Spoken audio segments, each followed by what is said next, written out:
الحمد لله نحمده ونستعينه ونؤمن به ونتوكل عليه ونعوذ بالله من شرور أنفسنا ومن سيئات أعمالنا من يهده الله فلا مضل له ومن يضلل فلا هادي له وأشهد أن لا إله إلا الله وحده لا شريك له وأشهد أن محمدا عبده ورسوله أرسله بالهدى ودين الحق ليظهره على الدين كله ولو كره المشركون اللهم صل على محمد وعلى آل محمد كما صليت على إبراهيم وعلى آل إبراهيم وبارك على محمد وعلى آل محمد كما باركت على إبراهيم وعلى آل إبراهيم إنك حميد مجيد أما بعد فإن خير الكلام كلام الله وخير السنن سنن محمد صلى الله عليه وسلم وشر الأمور محدثاتها وكل محدثة بدعة وكل بدعة ضلالة وكل ضلالة في النار يا أيها الذين آمنوا اتقوا الله حق تقاته ولا تموتن إلا وأنتم مسلمون يا أيها الناس اتقوا ربكم الذي خلقكم من نفس واحدة وخلق منها زوجها وبث منهما رجالا كثيرا ونساء واتقوا الله الذي تساءلون به والأرحام إن الله كان عليكم رقيبا يا أيها الذين آمنوا اتقوا الله وقولوا قولا سديدا يصلح لكم أعمالكم ويغفر لكم ذنوبكم ومن يطع الله ورسوله فقد فاز فوزا عظيما أعوذ بالله من الشيطان الرجيم إن عدة الشهور عند الله 12 شهرا في كتاب الله يوم خلق السماوات والأرض منها 4 حرم ذلك الدين القيم فلا تظلموا فيهن أنفسكم وقاتلوا المشركين كافة كما يقاتلونكم كافة واعلموا أن الله مع المتقين സഹോദരന്മാരെ സഹോദരികളെ, ജീവിതത്തിൻ്റെ എല്ലാ മേഖലകളിലും അള്ളാഹുവിൻ്റെ നിയമനിർദ്ദേശങ്ങൾ പാലിച്ചുകൊണ്ട് ജീവിക്കുവാൻ കൽപ്പിക്കപ്പെട്ടവരാണ് ഞാനും നിങ്ങളും എന്ന് ഉണർത്തുന്നു. നാം ഏവരെയും അല്ലാഹു സുബ്ഹാനഹു വ തആല മുത്തഖികളും മുവഹിദുകളുമായി ജീവിക്കുവാനും മരണപ്പെടുവാനും അനുഗ്രഹിക്കുമാറാകട്ടെ എന്ന് പ്രാർത്ഥിക്കുകയും ചെയ്യുന്നു. ഹിജ്റയുടെ 1445 വർഷം, അതിലെ ഏറ്റവും അവസാനത്തെ ദിവസങ്ങളിലാണ് ഇപ്പോൾ നാം ഉള്ളത്. 1-2 ദിവസം കഴിഞ്ഞാൽ ഇൻഷാ അല്ലാഹ് ഹിജ്റയുടെ 1446 വർഷത്തിലേക്ക് നാം കടക്കുകയാണ്. അള്ളാഹുവിന് നമുക്ക് സ്തുതിക്കാം, അൽഹംദുലില്ലാഹ്. ഒരു ഹിജ്റ വർഷം കൂടി കടന്നുപോയി നമ്മുടെ ജീവിതത്തിൽ. അടുത്ത ഒരു വർഷത്തെ വരവേൽക്കാനുള്ള തൗഫീഖും അള്ളാഹു നൽകി.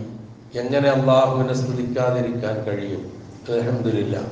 കാരണം കഴിഞ്ഞ ഹിജ്റ വർഷം ആരംഭിച്ച സന്ദർഭത്തിൽ നമ്മളോടൊപ്പം ഉണ്ടായിരുന്ന എത്രയോ പേർ ഇപ്പോൾ നമ്മളോടൊപ്പം ഇല്ല. അടുത്ത ഹിജ്റ വർഷം ആരംഭിക്കുമ്പോൾ 47 തുടങ്ങുമ്പോൾ നമ്മിൽ ആരൊക്കെ ഉണ്ടാകും അറിയില്ല.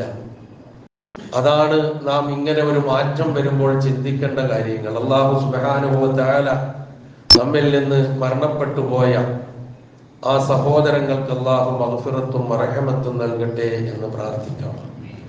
അതോടൊപ്പം തന്നെ വരാൻ വരുന്ന, നമ്മളിലേക്ക് കടന്നു വരുന്ന വർഷം എല്ലാ അർത്ഥത്തിലും നല്ല വർഷമായിരിക്കുവാൻ, കൂടുതൽ നന്മകളിൽ മുഴുകി അള്ളാഹുവിനോട് കൂടുതൽ അടുക്കുവാൻ, കഴിഞ്ഞുപോയ വർഷത്തിൽ എന്തെങ്കിലുമൊക്കെ സംഭവിച്ചു പോയിട്ടുണ്ടെങ്കിൽ അതിനെ ആവർത്തിക്കാതെ നല്ല ജീവിതം നയിക്കാൻ അള്ളാഹു നമുക്ക് തൗഫീഖ് നൽകുമാറാകട്ടെ. പോരായ്മകൾ അള്ളാഹു നമുക്ക് പുറത്ത് മാപ്പാക്കി തരികയും ചെയ്യുമാറാകട്ടെ എന്ന് പ്രാർത്ഥിക്കാം. നല്ല പ്രതീക്ഷയോടെ ഇൻഷാ അല്ലാഹ് അടുത്ത വർഷത്തേക്ക് നമുക്ക് കടക്കാം. മഹാനായ ഉമർ ഇബ്നുൽ ഖത്താബ് റളിയല്ലാഹു അൻഹുവിന്റെ ഒരു വാചകം അദ്ദേഹം ഖുതുബ നിർവഹിച്ചപ്പോൾ പറഞ്ഞതായിട്ടാണ് ചരിത്രത്തിൽ നമുക്ക് കാണാൻ കഴിയുന്നത്. അബൂബക്കർ സിദ്ദീഖ് റളിയല്ലാഹു അൻഹുവും അങ്ങനെ തന്നെ കഴിഞ്ഞുപോയ നാളുകളെ കുറിച്ച് ഓർക്കാനും വരാനിരിക്കുന്ന നാളുകളിൽ നന്മ കൂടുതൽ ചെയ്യാനുള്ള ഔത്സുക്യത്തെക്കുറിച്ച് ഓർമ്മപ്പെടുത്താനും ഉപയോഗപ്പെടുത്തിയിരിക്കുന്ന നമുക്ക് കാണാൻ കഴിയും. ഒരു വർഷം നമ്മിൽ നിന്ന് പിന്നിടുമ്പോൾ ഒരായുസ്സാണ് നമ്മിൽ നിന്ന് പോകുന്നത്. അതാണ് ഉമർ ഇബ്നുൽ ഖത്താബ് റളിയല്ലാഹു അൻഹു പറഞ്ഞത്, നമ്മൾ ഓരോ വർഷം പിന്നിടുമ്പോഴും പിന്നെ നാം മുന്നോട്ട് നീങ്ങുന്നത് നമ്മുടെ വിചാരണാ വേളയിലേക്കാണ്. അതുകൊണ്ട് ആ വിചാരണാ വേളയിലേക്ക് എത്തിപ്പെട്ട് വിചാരണയ്ക്ക് വിധേയമാക്കപ്പെടുന്നതിന് മുമ്പ് സ്വയം വിചാരണ നടത്തണം എന്ന് ഉമർ ഇബ്നുൽ ഖത്താബ് റളിയല്ലാഹു അൻഹു ഓർമ്മിപ്പിച്ച അതുകൊണ്ടാണ്. അതുപോലെ അദ്ദേഹത്തിന്റെ ആ സംസാരത്തിന്റെ അവസാന ഭാഗത്ത് അദ്ദേഹം പറഞ്ഞു, ഏറ്റവും വലിയ പ്രദർശനം, നിങ്ങൾ ചെയ്ത അമലുകൾ അള്ളാഹുവിന്റെ മുമ്പിൽ ഏറ്റവും കൂടുതൽ പ്രദർശിപ്പിക്കപ്പെടുന്ന ആ ദിവസത്തിന് വേണ്ടി നിങ്ങൾ ഒരുങ്ങിയിരിക്കുക. എന്നിട്ട് ആ വിശുദ്ധ ഖുർആനിലെ ഒരു വചനം അദ്ദേഹം ഓതി കേൾപ്പിച്ചു എന്നാണ്, സൂറത്തുൽ ഹാഖയിലെ യൗമൈദിൻ തുഅറദൂന ലാ തഖ്ഫാ മിൻകും ഖാഫിയ. അന്നേ ദിവസം നിങ്ങൾ ചെയ്ത എല്ലാ അമലുകളും പ്രദർശിപ്പിക്കപ്പെടും. പക്ഷേ ആ ദിവസം നിങ്ങൾ ഈ ലോകത്ത് വെച്ച് മറച്ചു വെച്ച പലതും ഉണ്ടാകും. ആ മറച്ചു വെച്ചതൊന്നും അവിടെ മറയുകയില്ല. അത്രമാത്രം കൃത്യമായി അള്ളാഹുവിന്റെ മുമ്പിൽ എല്ലാം വരുന്ന ആ ദിവസം അത് കണ്ടുകൊണ്ട് നന്മകളിൽ മുന്നോട്ട് നീങ്ങാൻ ഉമർ ഇബ്നുൽ ഖത്താബ് റളിയല്ലാഹു അൻഹു ഓർമ്മപ്പെടുത്തിയത് ഞാനും നിങ്ങളും ഓർക്കുക. മഹാനായ അബൂബക്കർ സിദ്ദീഖ് റളിയല്ലാഹു അൻഹു പറയാറുണ്ടായിരുന്നു, ഇന്നക്കും തഹ്ദൂന വ തറൂഹൂന ഇലാ അജലിൻ ഖദ് ഉയ്യിനത് അൻകും ഖദ് ഗയ്യിബ അൻകും ഇൽമുഹു. അബൂബക്കർ സിദ്ദീഖ് റളിയല്ലാഹു അൻഹുവിന്റെ വാചകമാണ്. അതായത് നിങ്ങൾ രാവിലെയാകുന്നു, വൈകുന്നേരമാകുന്നു ഓരോ ദിവസവും. അങ്ങനെ നിങ്ങൾ മുന്നോട്ട് പോകുന്നു. അങ്ങനെ നിങ്ങൾ പോകുന്നത് ഒരു നിശ്ചിത അവധിയിലേക്കാണ്. ഇലാ അജലിൻ ഖദ് ഗയ്യിബ അൻകും ഇൽമുഹു. ആ അജലിനെ കുറിച്ച്, ആ അവധിയെ കുറിച്ചുള്ള അറിവ്, ജ്ഞാനം നിങ്ങൾക്ക് വൈബാക്കി വെച്ചിരിക്കുകയാണ്. എന്ന് വെച്ചാൽ മരണം എപ്പോഴാണെന്ന് അറിയില്ലല്ലോ, അതാണ് ആ പ്രയോഗം. ആ അജലിലേക്കാണ് നിങ്ങൾ ഇങ്ങനെ നീങ്ങിക്കൊണ്ടിരിക്കുന്നത്. എന്നിട്ട് അദ്ദേഹം പറയുന്നു, ഈ അജല് നിങ്ങൾക്ക് വരുമ്പോൾ നിങ്ങൾ സൽക്കർമ്മങ്ങളിൽ മുഴുകുന്നവരായ നിലയിലായിരിക്കാൻ നിങ്ങൾ പരിശ്രമിക്കുക എന്നാണ് അദ്ദേഹം പറഞ്ഞ് അവസാനിപ്പിക്കുന്നത്. ഇങ്ങനെ ഒരുപാട് ഉദ്ധരണികൾ ഇതുമായി ബന്ധപ്പെട്ട് ഓരോ കാലങ്ങൾ, ഓരോ ആയുസ് നമ്മളിൽ നിന്ന് ഇങ്ങനെ പാഞ്ഞു പോകുമ്പോൾ നമ്മളെ ഓർമ്മിപ്പിക്കുന്ന ഒരുപാട് ഉദ്ധരണികൾ നമുക്ക് കാണാൻ കഴിയും. മുൻഗാമികളായ സലഫുകളായ പണ്ഡിതന്മാരുടെയും ഖുലഫാഉർ റാഷിദുകളുടെയും ഒക്കെ ആയിട്ട്. അപ്പൊ ഈ സന്ദർഭത്തിൽ നമ്മളും ഇത്തരം കാര്യങ്ങളാണ് ഓർക്കേണ്ടത്. അതോടൊപ്പം തന്നെ നമ്മിലേക്ക് കടന്നു വരുന്ന, നമ്മിൽ നിന്ന് വിട പറഞ്ഞു പോകുന്ന, നമ്മുടെ ഇസ്ലാമിക കലണ്ടറിന്, ഹിജ്രി കലണ്ടറിന് ഒരു സവിശേഷതയുണ്ട്. എന്താണ്? അത് അവസാനിക്കുന്നതും പവിത്രമായ മാസം കൊണ്ടാണ്, അത് തുടങ്ങുന്നതും പവിത്രമായ മാസം കൊണ്ടാണ്. അവസാനിക്കുന്നത് ദുൽഹിജ്ജ കൊണ്ടാണ്, തുടങ്ങുന്നത് മുഹറം കൊണ്ടാണ്. അല്ലാഹു സുബ്ഹാനഹു വ തആല പ്രവാചക തിരുമേനി സല്ലല്ലാഹു അലൈഹി വസല്ലമയിലൂടെ ഈ ദിവസങ്ങളെ കുറിച്ചും അതുപോലെ അതിന്റെ ഓർഡറും ഒക്കെ കൃത്യമായി നമുക്ക് പറഞ്ഞു തന്നിട്ടുണ്ട്. അതിൽപ്പെട്ട ഒരു വചനമാണ്, അതിനെ ഓർമ്മിപ്പിക്കുന്ന ഒരു വചനമാണ് സൂറത്തു തൗബയിലെ 36-ാമത്തെ വചനം ഞാൻ നിങ്ങളുടെ മുമ്പിൽ ഓതി വെച്ചത്. ഇന്ന ഇദ്ദത്ത ശുഹൂരി ഇൻദല്ലാഹി 12 ശഹ്റൻ ഫീ കിതാബില്ലാഹ്. അള്ളാഹുവിന്റെ തീരുമാനം അനുസരിച്ച് അവന്റെ രേഖയിൽ മാസങ്ങളുടെ എണ്ണം 12ആണ്. ഇന്ന ഇദ്ദത്ത ശുഹൂരി ഇൻദല്ലാഹി 12 ശഹ്റൻ ഫീ കിതാബില്ലാഹ്. അതെന്ത്? ഇന്നോ ഇന്നലെയോ തീരുമാനിച്ചതല്ല. യൗമ ഖലഖസ് സമാവാതി വൽ അർദ്. ആകാശങ്ങളെയും ഭൂമിയെയും സൃഷ്ടിച്ച ദിവസം അല്ലാഹു നിശ്ചയിച്ചതാണ്. ആ നിശ്ചയപ്രകാരം മിൻഹാ അർബഅത്തുൻ ഹുറും, അതിൽ 4 പവിത്രമായ മാസങ്ങളുണ്ട്, ആദരണീയമായ മാസങ്ങളുണ്ട്. ആ മാസങ്ങൾ ഏതൊക്കെയാണ് എന്ന് കൃത്യമായി നബി സല്ലല്ലാഹു അലൈഹി വസല്ലമ തന്റെ വചനത്തിലൂടെ പറഞ്ഞു തരുന്നു. ആ പറഞ്ഞു തരുന്ന വചനത്തിൽ നമുക്ക് കാണാൻ കഴിയുന്നത് തുടർച്ചയായി വരുന്ന 3 മാസങ്ങൾ. അത് ദുൽഖഅദ, ദുൽഹിജ്ജ, മുഹറം. പിന്നെ റജബ്, മുദർ ഗോത്രത്തിന്റെ റജബ് എന്നാണ് ഹദീസിൽ പരാമർശിച്ചിരിക്കുന്നത്. അങ്ങനെ പറയാനുണ്ടായ കാരണം ഈ റബിയ ഗോത്രവും അതുപോലെ തന്നെ മുദർ ഗോത്രവും റജബ് മാസത്തെ കുറിച്ച് അഭിപ്രായ വ്യത്യാസം ഉണ്ടായിരുന്നു എന്നാണ്. റബിയ ഗോത്രം പറഞ്ഞത് റമദാൻ മാസത്തെയാണ് ഉദ്ദേശിച്ചത് എന്നാണ്. മുദർ ഗോത്രക്കാർ പറഞ്ഞു അല്ല, റജബിനെ തന്നെയാണ്. അവസാനം നബി സല്ലല്ലാഹു അലൈഹി വസല്ലമ മുദർ ഗോത്രം പറഞ്ഞ റജബാണ് എന്ന് സ്ഥിരീകരിച്ചതാണ് റജബ് മുദർ എന്ന പ്രയോഗം എന്നാണ് പണ്ഡിതന്മാർ അതിനെക്കുറിച്ച് വിശകലനം ചെയ്ത് നമുക്ക് കാണാൻ കഴിയുന്നത്. ഏതായിരുന്നാലും ഈ 4 മാസങ്ങളാണ് അർബഅത്തുൻ ഹുറും എന്ന് പറഞ്ഞത്. എന്നിട്ട് അല്ലാഹു അവിടെ പറഞ്ഞു ദാലിക ദീനുൽ ഖയ്യിം, അതാണ് ചൊവ്വായ മതം, ഇതാണ് ചൊവ്വായ നേരെ ചൊവ്വയുള്ള മതം, ഈ പറഞ്ഞതാണ്, അതിനപ്പുറത്തേക്കും ഇപ്പുറത്തേക്കും ഇല്ല. അതുകൊണ്ട് നിങ്ങൾ അന്ന് എന്ത് ചെയ്യരുത്, ഫലാ തദ്ലിമൂ ഫീഹിന്ന അൻഫുസക്കും, ഈ മാസങ്ങളിൽ നിങ്ങൾ നിങ്ങളോട് തന്നെ അക്രമം കാണിക്കരുത്. യുദ്ധം നിഷിദ്ധമായ മാസങ്ങളാണ് പവിത്രമായ മാസങ്ങളായിട്ട് പരിഗണിക്കപ്പെടുന്നത്. യുദ്ധം നിഷിദ്ധമാണ്. അങ്ങോട്ട് കടന്നാക്രമണം നടത്താൻ പാടില്ല. ഇങ്ങോട്ട് ആക്രമണം വന്നാൽ അത് പ്രതിരോധിക്കാം, അതിന് കുഴപ്പമില്ല. പക്ഷെ അത് കടന്നങ്ങോട്ട് അക്രമണം നടത്തുന്ന ഒരവസ്ഥയിലേക്ക് എത്തരുത് എന്ന് പറഞ്ഞിട്ടാണ് ഫലാ തദ്ലിമൂ ഫീഹിന്ന അൻഫുസക്കും എന്ന് പറഞ്ഞ് അവിടെ അവസാനിപ്പിക്കുന്നത്. അപ്പൊ ഇങ്ങനെയുള്ള പവിത്രമായ മാസം കൊണ്ട് തുടങ്ങുന്നു ഹിജ്റ, പവിത്രമായ മാസം കൊണ്ട് അവസാനിക്കുന്നു ഹിജ്റ. അതുപോലെ തന്നെ തുടങ്ങുന്ന മാസത്തിന് മുഹറം എന്നാണല്ലോ പേര്. മുഹറം എന്ന പദത്തിന്റെ അർത്ഥം എന്താ? പവിത്രമാക്കപ്പെട്ടത് എന്ന് തന്നെയാണ്. അപ്പൊ പവിത്രമാക്കപ്പെട്ട മാസം കൊണ്ടാണ് ഹിജ്റ വർഷം തുടങ്ങുന്നത്. മഹാനായ ഹസനുൽ ബസരി റഹിമഹുല്ലാഹ് അതിനെ കുറിച്ച് പറഞ്ഞത് ഇന്നല്ലാഹ ഇഫ്തതഹ സനത ബിശഹരി ഹറാം വഖതമഹ ബിശഹരി ഹറാം. അല്ലാഹു സുബ്ഹാനഹു വ തആല ഒരു വർഷം ആരംഭിച്ചത് പവിത്രമായ മാസം കൊണ്ടാണ്, അതുപോലെ തന്നെ അത് അവസാനിപ്പിച്ചത് പവിത്രമായ മാസം കൊണ്ടാണ്. അപ്പം ഈ രണ്ടും നേരത്തെ സൂചിപ്പിച്ചതുപോലെ ദുൽഹജ്ജ് അവസാനിക്കുന്നു, മുഹറം കൊണ്ട് ആരംഭിക്കുന്നു. അപ്പം ആ നിലയിലുള്ള ഒരു പവിത്രമായ മാസത്തിലേക്കാണ് നമ്മൾ കടക്കാൻ പോകുന്നത്. പവിത്രമായ മാസത്തിൽ നിന്ന് പവിത്രമായ മാസത്തിലേക്ക്.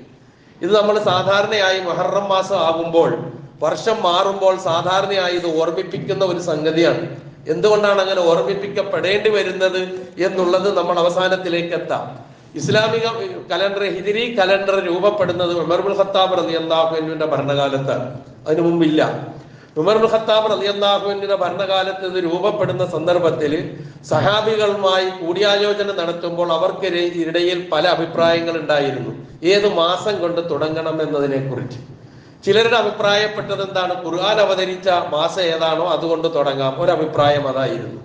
മറ്റൊരഭിപ്രായം നമുക്ക് കാണാൻ കഴിയുന്നത് പ്രവാചക തിരുമേനി സല്ലല്ലാഹു അലൈഹി വസല്ലമ വഫാത്തായത് റബീഉൽ അവ്വലിലാണ്, ഹിജ്റ പോയത് റബീഉൽ അവ്വലിലാണ്, അതുകൊണ്ട് റബീഉൽ അവ്വൽ കൊണ്ട് തുടങ്ങാം എന്ന അഭിപ്രായക്കാരുണ്ടായിരുന്നു.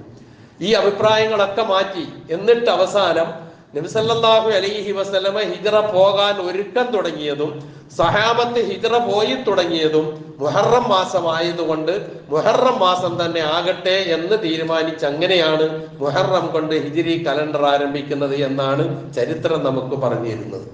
ഏതായിരുന്നാലും ശരി, ആ മുഹറം മാസം കൊണ്ട് ആരംഭിക്കുന്ന ഒരു രൂപത്തിലേക്ക് സംഗതി എത്തി. റബീഉൽ അവ്വൽ പറഞ്ഞപ്പോൾ സ്വാഭാവികമായിട്ടും പ്രവാചകന്റെ വഫാത്ത്, ഇസ്ലാമിലെ ഒരു നിയമവും ആരുടെയെങ്കിലും ജന്മം കൊണ്ടോ ആരുടെയെങ്കിലും മരണം കൊണ്ടോ രേഖപ്പെടുത്തപ്പെടുന്ന അവസ്ഥയില്ലല്ലോ. ഒരാഘോഷവും ഇല്ല ആ രൂപത്തിലുള്ളത്. ഒരിക്കലും അത് നമുക്ക് കാണാൻ കഴിയില്ല. ഒരാൾ ജനിച്ചു എന്നതുകൊണ്ടോ ഒരാൾ മരിച്ചു എന്നതുകൊണ്ടോ. പക്ഷെ ഹിജ്റ എന്ന് പറയുന്നത് പരിശുദ്ധ ഇസ്ലാമിലെ ഒരു വഴിത്തിരിവാണ്. ആ ഹിജ്റയിലൂടെയാണ് പ്രവാചകനും പ്രവാചകന്റെ അനുയായികളും അവരുടെ സന്ദേശം കൃത്യമായി ജനങ്ങളിലേക്ക് എത്തിക്കുന്നതും സമാധാനത്തോടുകൂടി മദീനയിൽ കഴിച്ചുകൂട്ടുന്നതും പിന്നെ മദീനയിൽ നിന്ന് തിരിച്ച് മക്ക ജയിച്ചടക്കുന്നതും ഒക്കെ അവസരം ഒരുക്കിയത് ആ ഹിജ്റയാണ്. അതുകൊണ്ട് തന്നെയാണ് ഹിജ്റയ്ക്ക് വലിയ പ്രാമുഖ്യം നൽകുന്നത്. ആ നിലയിൽ ഹിജ്റ പോയവർക്ക് വലിയ സ്ഥാനമുണ്ട്, അവർക്ക് വലിയ പദവിയുണ്ട്, അള്ളാഹുവിന്റെ അടുക്കൽ വലിയ സൗഭാഗ്യമുണ്ട്. ഇതൊക്കെ വിശുദ്ധ ഖുർആൻ എടുത്തെടുത്ത് പറയുന്ന കാര്യങ്ങളാണ്. അപ്പൊ ആ നിലയിൽ ഈ ഹിജ്റ നടന്നു എന്നുള്ളത് കൊണ്ട് ആ മുഹറം മാസം ആകട്ടെ തുടക്കം എന്ന് തീരുമാനിച്ചു. അങ്ങനെയാണ് ഈ ഹിജ്റ വർഷം മുഹറം കൊണ്ട് തുടങ്ങുന്നത്. അപ്പൊ ഇവിടെ ഇത് സൂചിപ്പിക്കാനുള്ള ഒരു പ്രധാന കാരണം ഞാൻ സൂചിപ്പിച്ചു. മുഹറം പവിത്ര മാസമാണ്, അള്ളാഹു പവിത്രമാക്കിയതാണ്, അതിന്റെ അർത്ഥം തന്നെ പവിത്രമാക്കപ്പെട്ടതാണ് എന്നൊക്കെ നമ്മൾ പറയുമ്പോൾ മുഹറം മാസം ഒന്നിനും പറ്റാത്തതാണ് എന്തോ ഒരു മോശമുള്ള ഒരു അസ്പൃശ്യത കൽപ്പിച്ച് അകറ്റി നിർത്തുന്ന ഒരു മാസമായിട്ട്, അല്ലെങ്കിൽ ആദ്യത്തെ 10 ദിവസങ്ങളായിട്ട് പലപ്പോഴും മുഹറം മാസത്തെ നമുക്ക് കാണാൻ കഴിയുന്നു. ഒരിക്കലും അത്തരം കാഴ്ചപ്പാടുമായി യോജിക്കാൻ കഴിയില്ല എന്നുള്ളത് കൃത്യമായി അഹ്ലുസുന്നത്ത് വൽ ജമാഅത്തിന്റെ ആളുകൾ കൃത്യമായി മനസ്സിലാക്കേണ്ട കാര്യമാണ്. കാരണം മുസ്ലിം ലോകത്ത് പ്രധാനമായും ഈ 2 വിഭാഗത്തെയാണ് നമുക്ക് കാണാൻ കഴിയുക. ഒന്ന് അഹ്ലുസുന്നയുടെ വിഭാഗം, മറ്റൊന്ന് ശീഈ വിഭാഗം. ഈ 2 വിഭാഗങ്ങളിൽ അഹ്ലുസുന്നത്തിന്റെ വിശ്വാസം എന്ന് പറയുന്നത് മുഹറം പവിത്രമായ മാസമാണ് എന്നാണ്. പവിത്ര മാസമാണ് മുഹറം, ഒരിക്കലും നഹസിന്റെ മാസമായിട്ടല്ല നമുക്ക് പഠിപ്പിക്കപ്പെട്ടിരുന്നത്. ഇസ്ലാമിൽ അങ്ങനെ ഒരു കാഴ്ചപ്പാടേ ഇല്ല. അങ്ങനെ ഒരുപാട് ശ്രേഷ്ഠതകളുണ്ട് മുഹറം മാസത്തിന്. ഒന്ന്, അതിനെ വിശേഷിപ്പിച്ചത് ഷഹറുല്ലാഹി എന്നാണ്, അള്ളാഹുവിന്റെ മാസം എന്നാണ്. ഒരു സവിശേഷത അതാണ് മുഹറം മാസത്തിന്റെ. ബാക്കി 11 മാസമുണ്ട്. ആ 11 മാസങ്ങളിൽ ഹജ്ജിന്റെ മാസമുണ്ട്, നോമ്പിന്റെ മാസമുണ്ട്. ഇതിനൊന്നിനും ഷഹറുല്ല എന്നുള്ള പേര് കാണാൻ കഴിയില്ല. മുഹറമിന് മാത്രമാണ് അല്ലാഹു സുബ്ഹാനഹു വ തആല ഷഹറുല്ല എന്ന പ്രയോഗത്തിലൂടെ അതിനെ വിശേഷിപ്പിച്ച് പ്രവാചകൻ നമുക്ക് പറഞ്ഞു തന്നത്. ഏറ്റവും ശ്രേഷ്ഠമായ നോമ്പ് ഏത് നോമ്പാണ് എന്ന് നബി സല്ലല്ലാഹു അലൈഹി വസല്ലമയോട് ചോദിച്ചു. റമദാൻ കഴിഞ്ഞാൽ, റമദാന് പുറമെ ഏറ്റവും ശ്രേഷ്ഠമായ നോമ്പ് ഏത് നോമ്പാണെന്ന് ചോദിച്ചപ്പോൾ റസൂല് പറഞ്ഞത്, നിങ്ങൾ മുഹറം എന്ന് വിളിക്കുന്ന അള്ളാഹുവിന്റെ മാസത്തിലെ നോമ്പാണ് ഏറ്റവും ശ്രേഷ്ഠമായത്, മുഹറത്തിലെ നോമ്പാണ് എന്ന് നബി സല്ലല്ലാഹു അലൈഹി വസല്ലമ പറഞ്ഞു കൊടുക്കുന്ന നമുക്ക് കാണാൻ കഴിയും. അപ്പൊ ഒരു വിശേഷം അതാണ് ഷഹറുല്ല, അള്ളാഹുവിന്റെ മാസം. ഒരു മാസം അള്ളാഹുവിന്റെ മാസം എന്ന് വിശേഷിപ്പിച്ച പവിത്രത അള്ളാഹു കൽപ്പിച്ചിട്ടുള്ള ഒരു മാസത്തിന് പിന്നെ എങ്ങനെയാ നമുക്കൊരു നഹിസോ അസ്പൃശ്യതയോ നമുക്ക് കൽപ്പിക്കാൻ കഴിയുക? ഒരിക്കലും സത്യവിശ്വാസികൾക്ക് ചിന്തിക്കാൻ പോലും കഴിയുന്ന ഒരു കാര്യമല്ല. അത് ഇതാണ് നാം മനസ്സിലാക്കുക. രണ്ടാമത്തത്, യുദ്ധം നിഷിദ്ധമായ മാസമാണ്. മൊത്തത്തിൽ പവിത്ര മാസങ്ങൾ മുഹറമായ മാസങ്ങൾ മുഴുവനും യുദ്ധം നിഷിദ്ധമായ മാസങ്ങളാണ്. അതുകൊണ്ട് മുഹറം മാസത്തിലും അത് നിഷിദ്ധമാണ്. അതുപോലെ മൂന്നാമത് നമ്മൾ കാണുന്നത്, നബി സല്ലല്ലാഹു അലൈഹി വസല്ലമ അനുയായികളോട് ഹിജ്റ പോകാൻ പറഞ്ഞു. ഹിജ്റ പോയി തുടങ്ങിയത് പ്രവാചക തിരുമേനി സല്ലല്ലാഹു അലൈഹി വസല്ലമ യഥരിബിലേക്കുള്ള, മദീനയിലേക്കുള്ള ഹിജ്റയ്ക്കുള്ള ഒരുക്കങ്ങൾ തുടങ്ങിയത് ഈ മാസത്തിലാണ് എന്ന് നമുക്ക് കാണാൻ കഴിയും. അതുപോലെ അതിനേക്കാൾ അപ്പുറമായി നമുക്ക് കാണാൻ കഴിയുന്ന മറ്റൊന്ന്, മൂസാ നബി അലൈഹിസ്സലാത്തു വസ്സലാമയും അനുയായികളും ഇസ്രായേൽ സന്തതികളും ഫിർഔൻ എന്ന് പറയുന്ന ക്രൂരനായ സ്വേച്ഛാധിപതിയായ ദൈവവാദിയായ അള്ളാഹു ആണെന്ന് വാദിച്ച ആ ഫിർഔന്റെ ആ ഷർറിൽ നിന്ന് രക്ഷപ്പെടുകയും ഫിർഔൻ മുഖ്യ നശിപ്പിക്കപ്പെടുകയും ചെയ്തത് ഈ മുഹറം മാസം 10-നാണ് എന്നുള്ളത് ചരിത്രം നമ്മൾ കാണുന്നു. അപ്പൊ ആ ഒരു സംഭവം അതുമായി ബന്ധപ്പെടുത്തി കാണാം. അതുപോലെ ഏറ്റവും ശ്രേഷ്ഠമായ നോമ്പ് ഞാൻ നേരത്തെ പറഞ്ഞു, നബി സല്ലല്ലാഹു അലൈഹി വസല്ലമ പറഞ്ഞത് മുഹറം മാസത്തിലെ നോമ്പാണ്.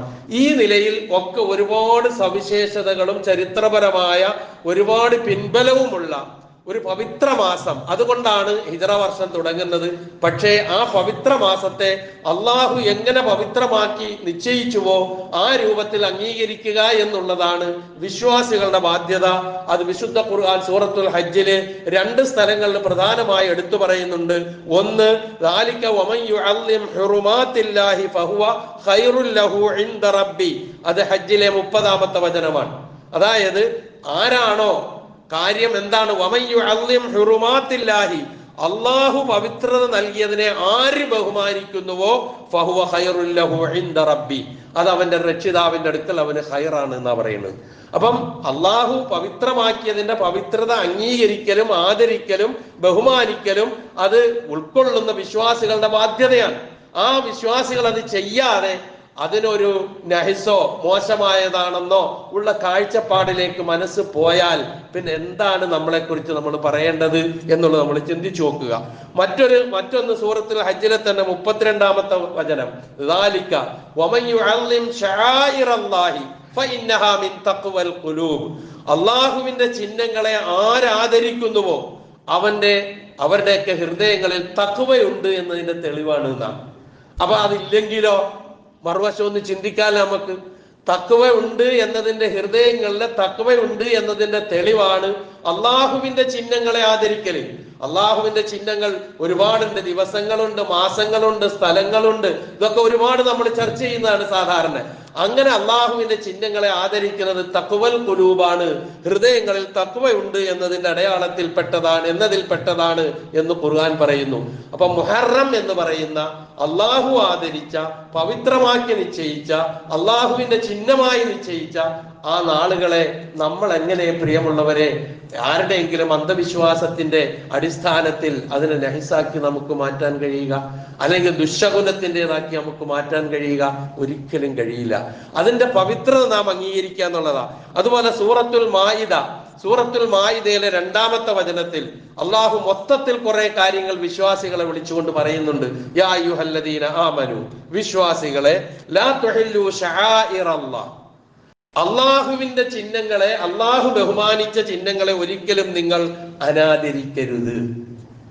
ലാ തുഹില്ലു ശആഇറല്ലാഹ്, ശആഇർ എന്ന് പറയുമ്പോൾ ഒരുപാടുണ്ട്, അതിനെ ഒന്നും നിങ്ങൾ അനാദരിക്കരുത് എന്ന് പറഞ്ഞതിന് ശേഷം വലശഹ്റൽ ഹറാം, അള്ളാഹു പവിത്രമായി നിശ്ചയിച്ച മാസത്തെയും നിങ്ങൾ അനാദരിക്കരുത്, അതിന്റെ പവിത്രത നിങ്ങൾ കളഞ്ഞു കുളിക്കരുത് കൃത്യമായി. അതുപോലെ വലൽ ഹദിയ, ഹജ്ജിനും പോകുന്ന സന്ദർഭത്തിൽ ഒപ്പം കരുതുന്ന ബലിമൃഗം, അതിനെയും നിങ്ങൾ അനാദരിക്കരുത്.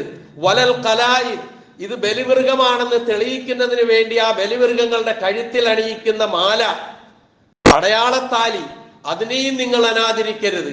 എന്നിട്ട് പറഞ്ഞു വലാ ആമീനൽ ബൈത്തൽ ഹറാം യബ്തഗൂന ഫളലം മിർ റബ്ബിഹിം വറിദ്വാന, അള്ളാഹുവിന്റെ സംതൃപ്തിയും അള്ളാഹുവിന്റെ പൊരുത്തവും അള്ളാഹുവിന്റെ അനുഗ്രഹവും ആഗ്രഹിച്ചുകൊണ്ട് തീർത്ഥയാത്ര പോകുന്നവരെയും ഹജ്ജിന് പോകുന്നവരെയും നിങ്ങൾ അനാദരിക്കരുത്. ഖുർആന്റെ പ്രയോഗമാണ് ഇത്. അനാദരിക്കരുത്, ലാ തുഹില്ലു എന്നാണ് അള്ളാഹുവിന്റെ പ്രയോഗം, നിർദ്ദേശം. അത് കവച്ചു വെച്ചുകൊണ്ടാണ് അതിനെ അനാദരിക്കുന്ന അവസ്ഥയിലേക്ക് എത്തിച്ചേരുന്നത്. അപ്പം വിശ്വാസവും തഖ്വയുമായി ബന്ധപ്പെടുത്തി പറഞ്ഞതാണ് അള്ളാഹു പവിത്രമാക്കിയതിന്റെ പവിത്രത അംഗീകരിക്കുക എന്നുള്ളത്. അപ്പോൾ നാം എന്ത് വേണം? മുഹറം മാസത്തിന്റെ പവിത്രത അംഗീകരിക്കലാണ്. ഏറ്റവും പവിത്രമായ മാസമാണ്, ഏറ്റവും പവിത്രമായ ദിവസങ്ങളാണ് എന്നുള്ളത് തന്നെയാണ്.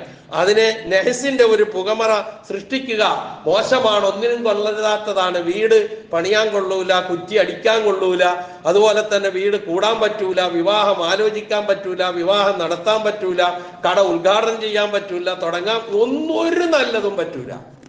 ഇതെവിടെ നിന്ന് വന്നു? ഒരിക്കലും ഞാൻ നേരത്തെ സൂചിപ്പിച്ചതുപോലെ അഹ്ലു സുന്നത്തിന്റെ അഖീദ അല്ലിത്. ഇത് വന്നത് ഷീഇസത്തിൽ നിന്നാണ്. ഷീഇസം എന്ന് പറയുന്ന ഷീഇസമാണ് മൊത്തത്തിൽ സമൂഹത്തിൽ വ്യക്തിപൂജയും വീരാരാധനയും ഖബർ പൂജയും ഒക്കെ ഈ സമൂഹത്തിൽ കൊണ്ടുവന്ന് പരിചയപ്പെടുത്തുകയും നിലനിർത്തുകയും ഇന്നും അതുകൊണ്ട് ജീവിക്കുകയും ചെയ്യുന്ന അവസ്ഥാവിശേഷം. ഷിയാക്കൾ എന്ന് പറയുന്ന വിഭാഗം, അവരിൽ നിന്നാണ് ഇത് വന്നത്. ഇപ്പൊ നമ്മുടെയൊക്കെ നാട്ടിൽ കേരളത്തിൽ പണ്ടൊക്കെ ഒരുപാടുണ്ടായിരുന്നല്ലോ അങ്ങനെയുള്ള ആഘോഷങ്ങൾ. ഈ മുഹറം 10ന്റെ ആഘോഷങ്ങൾ ഇപ്പോഴും വടക്കേ ഇന്ത്യയിലെ മിക്ക പ്രദേശങ്ങളിലും ഇത് ആഘോഷമായി നടത്തുന്നുണ്ട്.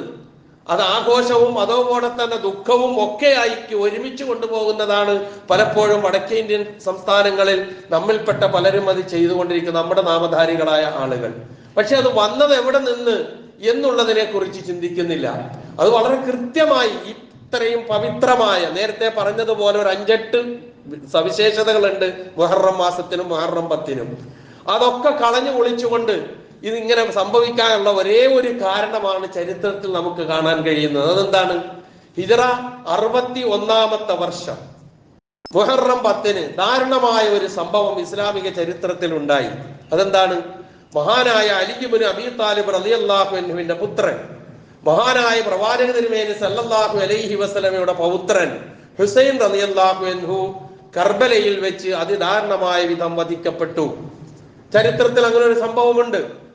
ആ സംഭവം നടന്ന ദിവസമായതുകൊണ്ട് അലി റളിയല്ലാഹു അൻഹുവിനോട് കക്ഷിത്വം ചേരുന്ന നമ്മൾ അറബിയിൽ ഷിയാക്കൾ എന്ന് പറയുന്ന ആ വിഭാഗത്തിൽപ്പെട്ട ആളുകൾ അതൊരു കൊള്ളരുതാത്ത ദിവസമായി തീരുമാനിച്ചു. എന്നിട്ട്, അല്ലെങ്കിൽ തന്നെ അവരുടെ വിശ്വാസങ്ങൾ വളരെ അപകടം പിടിച്ച ഒരുപാട് വിശ്വാസങ്ങളുണ്ട് ഷിയാക്കൾക്ക്. അപകടകരമായ വിശ്വാസമുണ്ട്. ഷിയാക്കളുടെ ഒരുപാട് വിശ്വാസങ്ങൾ അറിഞ്ഞോ അറിയാതെയോ നമ്മൾ ആവാഹിച്ച് നമ്മൾ നെഞ്ചേറ്റി നടത്തിക്കൊണ്ട് പോവുകയും ചെയ്യുന്നുണ്ട്. ഖബർ പൂജയൊക്കെ അതിൽ പെടുന്നതാണ്. വീരാരാധന, വ്യക്തിപൂജ. നിങ്ങൾ നോക്കുക, വ്യക്തിപൂജക്ക് ഒരു സ്ഥാനവും നൽകാത്ത മതമാണ് ഇസ്ലാം. മഹാനായ പ്രവാചക തിരുമേനി സല്ലല്ലാഹു അലൈഹി വസല്ലമ തന്നെ വ്യക്തിപരമായി പുകഴ്ത്തുന്നത് പോലും ഇഷ്ടപ്പെടാത്ത, അങ്ങനെ ചെയ്യരുത് എന്ന് പഠിപ്പിച്ചു പോയ പ്രവാചകനാണ് മുഹമ്മദ് മുസ്തഫ റസൂൽ കരീം സല്ലല്ലാഹു അലൈഹി വസല്ലം. പറഞ്ഞില്ലേ പ്രവാചകൻ, ലാ തുത്റൂനി കമാ അത്രത്തിൻ നസാറ അൽ മസീഹ ഈസ ഇബ്നു മറിയം, മറിയമിന്റെ പുത്രൻ ഈസയെ, മസീഹ് ഈസയെ, ആ ഈസയുടെ അനുയായികൾ പുകഴ്ത്തുന്നത് പോലെ എന്നെ നിങ്ങൾ പുകഴ്ത്തരുത്. എന്നെ ഇങ്ങനെ പൊക്കി അങ്ങ് മേപ്പോട്ട് നിങ്ങൾ കൊണ്ടുകൊണ്ടാൻ. പിന്നെ നിങ്ങൾ എന്നെ കുറിച്ച് എന്ത് പറയണം? അബ്ദുല്ലാഹി വ റസൂലു, അള്ളാഹുവിന്റെ അബ്ദാണ് ഞാൻ, അള്ളാഹുവിന്റെ ദൂതൻ മാത്രമാണ് ഞാൻ. അതുകൊണ്ട് നിങ്ങൾ പറയേണ്ടത് അബ്ദുല്ലാഹി വ റസൂലുഹു എന്നാ പറയേണ്ടത്, അല്ലാതെ അതിനപ്പുറത്തേക്ക് ഒരിക്കലും നിങ്ങൾ കൊണ്ടുപോകരുത്. കാരണം ഒരു വ്യക്തിക്ക് നൽകേണ്ട സ്ഥാനത്തിനപ്പുറത്തേക്ക് ഉയർത്തി കൊണ്ടുപോയാൽ ആദരവ് പിന്നെ ആരാധനയായി മാറും. ആ ആരാധനയാണ് പിന്നീട് അപകടകരമായ അവസ്ഥ. ഇത് തന്നെയാണ് ഷിയാക്കൾക്കും പറ്റിയത്. ഷിയാക്കൾക്ക് പറ്റിയത് ഇത് തന്നെയാണ്. കാരണം എല്ലാവരെക്കാളും അലി ഇബ്നു അബീ താലിബ് റളിയല്ലാഹു അൻഹുവാണ് ഏറ്റവും മീതെ. നമ്മൾ കണ്ടിട്ടില്ലേ പണ്ടൊക്കെ അല്ലാഹ്, മുഹമ്മദ്, അലി, ഫാത്തിമ, ഹസൻ, ഹുസൈൻ, വേറെ ആരെയും നമ്മൾ കാണൂലല്ലോ. അബൂബക്കർ സിദ്ദീഖ് എവിടെ പോയി? ഉമർ ഇബ്നുൽ ഖത്താബ് റളിയല്ലാഹു അൻഹു എവിടെ പോയി? ഉസ്മാൻ ഇബ്നു അഫ്ഫാൻ റളിയല്ലാഹു അൻഹു എവിടെ പോയി? ആയിഷ റളിയല്ലാഹു അൻഹ എവിടെ പോയി? അവർക്ക് ഇഷ്ടമില്ലാത്തവരായി അവർ ചിത്രീകരിച്ചു. അവരുടെ വാദഗതികൾ അതി അപകടകരമായ ഒരുപാട് വിഭാഗങ്ങളുണ്ട് അവരിൽ. ആ വിഭാഗങ്ങളിൽ തന്നെ അലി റളിയല്ലാഹു അൻഹുവിൽ അള്ളാഹുവിന്റെ അംശമുണ്ട് എന്ന് വിശ്വസിക്കുന്നവരുണ്ട്. അലി റളിയല്ലാഹു അൻഹു അള്ളാഹ് തന്നെയാണെന്ന് പറയാൻ മടിക്കാത്ത ആൾക്കാരുണ്ട്. അലി റളിയല്ലാഹു അൻഹു വഫാത്തായിട്ടില്ല, മരണപ്പെട്ടിട്ടില്ല, അദ്ദേഹം ആകാശത്തേക്ക് ഉയർന്നിരിക്കുകയാണ് എന്നും അദ്ദേഹത്തിന്റെ ഗർജനമാണ് ഇടിയെന്നും അദ്ദേഹം ചാട്ടവാർ വീശുന്നതാണ് മിന്നലെന്നും വിശ്വസിക്കുന്ന അവസ്ഥയുണ്ടെങ്കിൽ പ്രിയമുള്ളവരെ, എങ്ങനെ ഇതിനോട് നമുക്ക് താതാത്മ്യം ചെയ്തു പോകാൻ കഴിയും? ആ ജാതി അന്ധവിശ്വാസങ്ങൾ അത് അക്കൂട്ടത്തിൽ കടന്നു വന്നതാണ് മുഹറം മാസത്തിനും മുഹറം 10-നുമുള്ള ഈ അസ്പൃശ്യത. ഒരിക്കലും മുഹറത്തെ അങ്ങനെ കാണേണ്ട മാസമല്ല എന്നത് കൃത്യമായ അഹ്ലു സുന്നത്തിന്റെ അഖീദയുള്ള നമ്മൾ ഉൾക്കൊള്ളേണ്ടതുണ്ട് എന്ന് സൂചിപ്പിക്കുക മാത്രമാണ് ഈ സന്ദർഭത്തിൽ ചെയ്യുന്നത്. അതുപോലെ തന്നെ ഇവരുടെ ഈ അത്തരത്തിലുള്ള അന്ധമായ വിശ്വാസങ്ങൾ, വ്യക്തിപൂജ, പ്രവാചക തിരുമേനി സല്ലല്ലാഹു അലൈഹി വസല്ലം അത് നിരുത്സാഹപ്പെടുത്തിയെന്ന് ഞാൻ സൂചിപ്പിച്ചു. അങ്ങനെ അരുത് എന്ന് പറഞ്ഞു. അതിനു പുറമെ മഹാനായ പ്രവാചകന്റെ പുത്രനായി ഇബ്രാഹിം എന്ന് പറയുന്ന കുട്ടി മരണപ്പെട്ട ദിവസം അന്ന് സൂര്യഗ്രഹണം ഉണ്ടായി, സൂര്യന് ഗ്രഹണം ബാധിച്ചു. ആ സന്ദർഭത്തിൽ ചില അനുയായികൾ പറഞ്ഞു, ഇബ്രാഹിം മരിച്ചത് കൊണ്ടാണ് സൂര്യന് ഗ്രഹണം ബാധിച്ചത്. ഒരുതരം വ്യക്തിപൂജയിലേക്കാണ് ആ പോക്ക്. നബി സല്ലല്ലാഹു അലൈഹി വസല്ലമ തടഞ്ഞു, തന്നെ തടഞ്ഞു. അവിടെ ഇസ്ലാഹി നടത്തി പ്രവാചകൻ, അവരെ ഇടപെട്ടു പ്രവാചകൻ. എന്നിട്ട് പ്രവാചകൻ പറഞ്ഞു, ഇന്ന ശംസ വൽ ഖമറ ആയത്താനി മിൻ ആയാത്തില്ലാ ലാ തൻകസിഫാനി ലിമൗതി അഹദിൻ വലാ ലിഹയാത്തി. സൂര്യനും ചന്ദ്രനും അല്ലാഹുവിന്റെ ദൃഷ്ടാന്തങ്ങളിൽപ്പെട്ട 2 ദൃഷ്ടാന്തമാണ്. ആരെങ്കിലും ജനിക്കുകയോ ആരെങ്കിലും മരിക്കുകയോ ചെയ്യുന്നത് കൊണ്ട് അതിനൊരിക്കലും ഗ്രഹണം ബാധിക്കൂല എന്ന് പറഞ്ഞിട്ട് പഠിപ്പിച്ചു കൊടുത്തതാണ് ഗ്രഹണ നമസ്കാരം. വല്ലപ്പോഴും ഒക്കെ ഗ്രഹണം ഉണ്ടാകുമ്പോൾ നമ്മളൊക്കെ നിസ്കരിക്കാറില്ലേ? ഗ്രഹണ നമസ്കാരം, സൂര്യഗ്രഹണവും ചന്ദ്രഗ്രഹണവും ഒക്കെ ഇതങ്ങനെ വന്നതാണ്. അവിടെ ഒരിക്കലും ഒരു വ്യക്തിപൂജയിലേക്ക് മനസ്സ് പോയപ്പോൾ തടഞ്ഞു പ്രവാചകൻ. അത് തടയപ്പെടാത്തിടത്താണ് ഈ സർവ പ്രശ്നങ്ങളും ഉണ്ടാകുന്നത്. ഈ അന്ധവിശ്വാസങ്ങൾ മുഴുവനും കുടിയേറിയത് ഇത്തരത്തിലുള്ള ചില കാര്യങ്ങളിലൂടെയാണ്. അത് നേരത്തെ സൂചിപ്പിച്ചതുപോലെ അലി ഇബ്നു അബീ താലിബ് റളിയല്ലാഹു അൻഹുവിന്റെ പേരിൽ പക്ഷപാതിത്വം കൂടി. എന്തിനേറെ കുറെ കവച്ചു വെച്ച് പറയുന്ന ചില ആളുകളുണ്ട്. അതായത് മുഹമ്മദ് നബി സല്ലല്ലാഹു അലൈഹി വസല്ലമയ്ക്കല്ലേ നുബുവത്ത് കൊടുത്തത്? അതിനെക്കുറിച്ച് ഷിയാക്കളുടെ ചില വികലമായ കാഴ്ചപ്പാടുണ്ട്. എന്താണെന്നറിയോ? ജിബ്രീലിന് ആള് തെറ്റിപ്പോയതാണ്, അലിക്ക് കൊടുക്കേണ്ടതായിരുന്നു, മുഹമ്മദ് നബിക്ക് കൊണ്ട് കൊടുത്താണ്. എത്ര മോശമായ വിശ്വാസം! ഒന്ന് ആലോചിച്ച് നോക്ക്. ആരാണ് മലക്കുകൾ? ലാ യഅസൂനല്ലാഹ മാ അമറഹും വയഫ്അലൂന മാ യുമറൂൻ. എന്താണോ അള്ളാഹു അവരോട് കൽപ്പിക്കുന്നത് അതിനെ അവർ എതിർ പ്രവർത്തിക്കയില്ല. എന്താണോ കൽപ്പിക്കുന്നത് കൃത്യമായി അവർ ചെയ്യും എന്നൊക്കെയുള്ള രൂപത്തിൽ പഠിപ്പിക്കപ്പെട്ട മലക്കുകളെ കുറിച്ചുള്ള കാഴ്ചപ്പാടാണ് നടത്തി. ഇതൊന്നും നമുക്ക് ഉൾക്കൊള്ളാൻ കഴിയില്ല. ഇതൊന്നും ഉൾക്കൊള്ളാൻ കഴിയില്ലെങ്കിൽ അവരിലൂടെ വന്ന ഇത്തരത്തിലുള്ള അന്ധവിശ്വാസങ്ങൾ ഉൾക്കൊള്ളാൻ നമുക്ക് കഴിയുകയേ ഇല്ല എന്നുള്ളതാണ് കൃത്യമായി നാം ഇതുമായി ബന്ധപ്പെട്ട് മനസ്സിലാക്കേണ്ടത്. ഞാൻ സൂചിപ്പിച്ചു, അന്ധവിശ്വാസങ്ങളും വ്യക്തിപൂജയും വീരാരാധനയും ഖബറാരാധനയും ഒക്കെ രംഗത്ത് കൊണ്ടുവന്നതിൽ വലിയ പങ്കുള്ള ഒരു വിഭാഗമാണ് ഷിയാക്കൾ. ആ ഷിയാക്കളുടേതായി വന്നതാണ് കർബലയും അതുപോലെ തന്നെ അന്നത്തെ സ്വയം പീഡനവും ശരീരം മുഴുവൻ മുറിവേൽപ്പിക്കല്, അതുപോലെ തന്നെ തീയിൽ ചാടല്, ഇങ്ങനെ എന്തെല്ലാം അന്ധവിശ്വാസങ്ങൾ. ഇതൊന്നും ചിലപ്പോൾ പറഞ്ഞ ഇപ്പോഴത്തെ പുതിയ തലമുറയ്ക്കൊന്നും ചിന്തിക്കാൻ തന്നെ കഴിയില്ല. ഇങ്ങനൊക്കെ ഉണ്ടോ, എവിടെയാ എന്നൊക്കെ ചോദിക്കുന്ന അവസ്ഥ. ഇത്ര അന്ധവിശ്വാസങ്ങൾ. ഇതിൽ നിന്ന് ഈ സമൂഹത്തെ മോചിപ്പിച്ചു കൊണ്ടുവരിക എന്നുള്ളത് ചെറിയ കാര്യമൊന്നുമല്ല. കാരണം എന്താ അറിയോ, അന്ധവിശ്വാസം വേഗം പ്രചരിക്കും, പെട്ടെന്ന് പ്രചരിക്കും അന്ധവിശ്വാസം. സത്യം പ്രചരിക്കാൻ ഒരുപാട് പാടുപെടും. നമ്മളൊരു ചൊല്ല് കേൾക്കാറില്ലേ, അന്ധവിശ്വാസം സത്യം ഒരു കാലിൽ ചെരുപ്പ് ധരിക്കുമ്പോഴേക്കും അന്ധവിശ്വാസം 3 റൗണ്ടെങ്കിലും ലോകം ചുറ്റിയിട്ടുണ്ടാവുന്ന. എത്രയും പെട്ടെന്ന് പ്രചരിക്കുന്നത് ഏതാ, അന്ധവിശ്വാസ.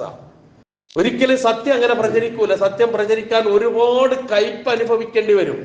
അപ്പൊ ഇത്തരത്തിലുള്ള ഇങ്ങനെയുള്ള അന്ധവിശ്വാസങ്ങൾ അങ്ങോട്ട് നമ്മൾ മൂളിക്കൊടുത്താൽ എല്ലാവർക്കും വലിയ സന്തോഷമാകും. അതേസമയം അതല്ല വേണ്ടത്, ഇതാണ് ഇതിന്റെ ശരി എന്ന് പറയുമ്പോൾ അത് ചിലപ്പോൾ കേൾക്കാൻ തന്നെ സന്മനസ്സുണ്ടായിക്കൊള്ളണമെന്നില്ല. ആ രൂപത്തിലാണ് നമ്മളുടെയൊക്കെ മനസ്സ് വരുന്നത്. അതുകൊണ്ട് അള്ളാഹുവിന്റെ അപാരമായ അനുഗ്രഹത്താൽ നമുക്ക് കനിഞ്ഞു കിട്ടിയ അവസരമാണ്. ഒരു പവിത്രമായ മാസം കൊണ്ട് നമ്മളുടെ വർഷം തുടങ്ങുന്നു എന്നതും പവിത്രമായ മാസം കൊണ്ട് ഒരു വർഷം അവസാനിക്കുന്നത് എന്നും ആ പവിത്രത ഏതിനൊക്കെ അള്ളാഹു കൽപ്പിച്ചിട്ടുണ്ടോ അത് പൂർണ്ണമായും ഉൾക്കൊണ്ടുകൊണ്ട് നമ്മളും ആ പവിത്രതയെ അംഗീകരിച്ച് അന്ധവിശ്വാസങ്ങളുടെ പിന്നാലെ പോകാതെ ശരിയായ സത്യത്തിലും അതുപോലെ തന്നെ നീതിയിലും അധിഷ്ഠിതമായ വിശ്വാസത്തിൽ ഖുർആന്റെയും സുന്നത്തിന്റെയും പാതയിൽ സലഫുസ് സാലിഹുകളുടെ മാർഗത്തിൽ അടിയുറച്ചു നിൽക്കാനാണ് നാം ശ്രമിക്കേണ്ടത്. മലിക്കുൽ ജബ്ബാറായ അള്ളാഹു അതിനുള്ള തൗഫീഖ് എനിക്കും നിങ്ങൾക്കും പ്രദാനം ചെയ്തു തരുമാറാകട്ടെ.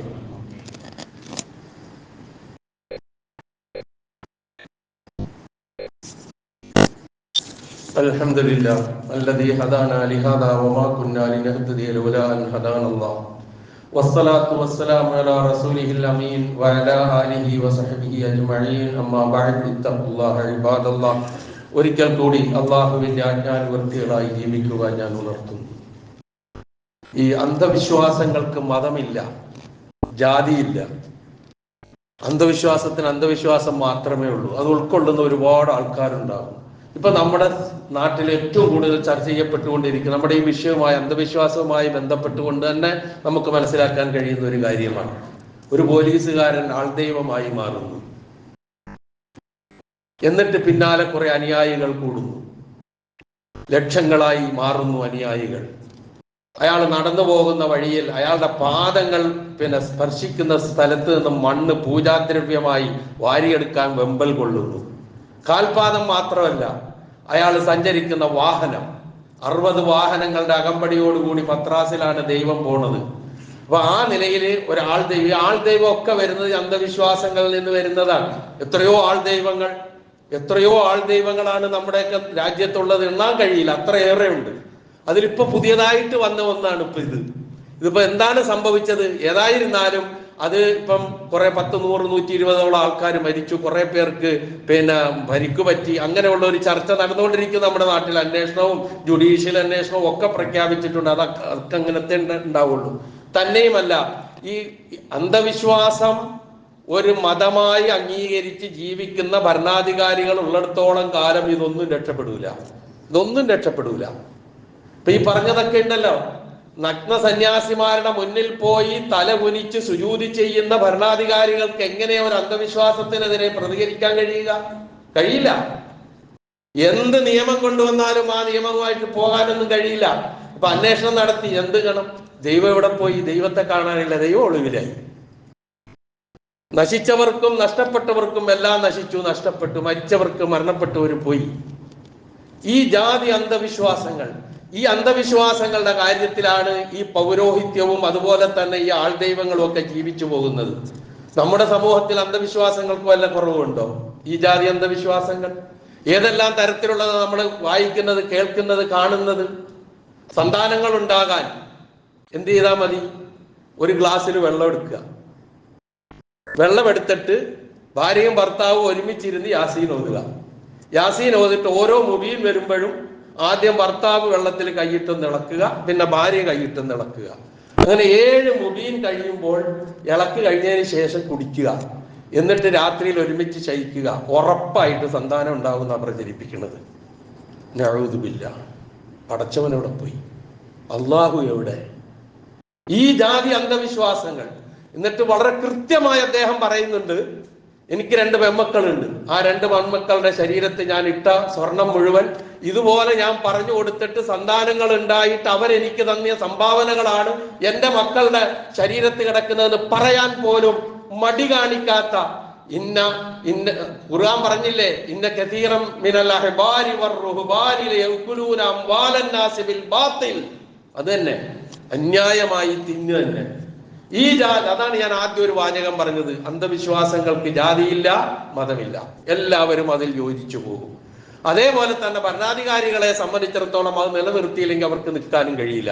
ഇപ്പൊ എല്ലാം കൂടി ഇങ്ങനെ കൂട്ടിക്കൊഴിച്ച് എത്ര നാളായി നമ്മളൊക്കെ കിടന്ന് അന്ധവിശ്വാസങ്ങൾക്കെതിരെ നിയമം കൊണ്ടുവരണം എന്ന് പറയാൻ തുടങ്ങിയിട്ട് ആരും തയ്യാറാവില്ല. കാരണം എല്ലാവർക്കും ഈ അന്ധവിശ്വാസവും അന്ധവിശ്വാസികളും ആൾദൈവങ്ങളും ഒക്കെ ഈ പൗരോഹിത്യം ഇവിടെ നിലനിന്നാലേ രക്ഷയുള്ളൂ. അത് തിരിച്ചറിയാൻ ഒറ്റയ്ക്കെങ്കിലും ഇത് മനസ്സിലാക്കി ഇത്തരം വികലമായ കാഴ്ചപ്പാടുകൾക്കെതിരെ നിലകൊള്ളാൻ പൊരുതാൻ മാനസികമായെങ്കിലും തയ്യാറാകുന്ന ഒരു അവസ്ഥയിലേക്ക് പ്രിയമുള്ള സഹോദരങ്ങളെ നമ്മൾ ഉണരേണ്ടതുണ്ട്. ഇല്ലെങ്കിൽ വലിയ വില ഇഹത്തിലും പരത്തിലും നമ്മൾ നൽകേണ്ടി വരും. അല്ലാഹു സുബ്ഹാനഹു വ തആല കാത്തുരക്ഷിക്കുമാറാകട്ടെ.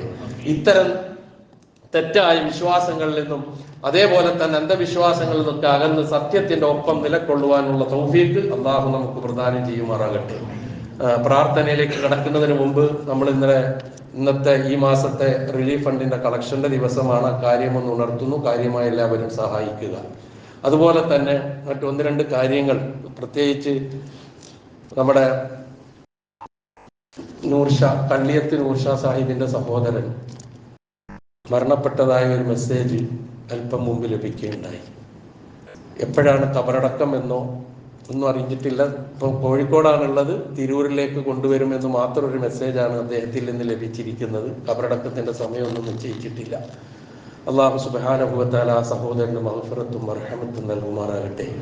അദ്ദേഹത്തിന്റെ ഹസനാത്തുകൾ അല്ലാഹു സ്വീകരിക്കുകയും സയ്യിആത്തുകൾ അല്ലാഹു വിട്ടുപുറത്ത് മാപ്പാക്കി കൊടുക്കുകയും ചെയ്യുമാറാകട്ടെ.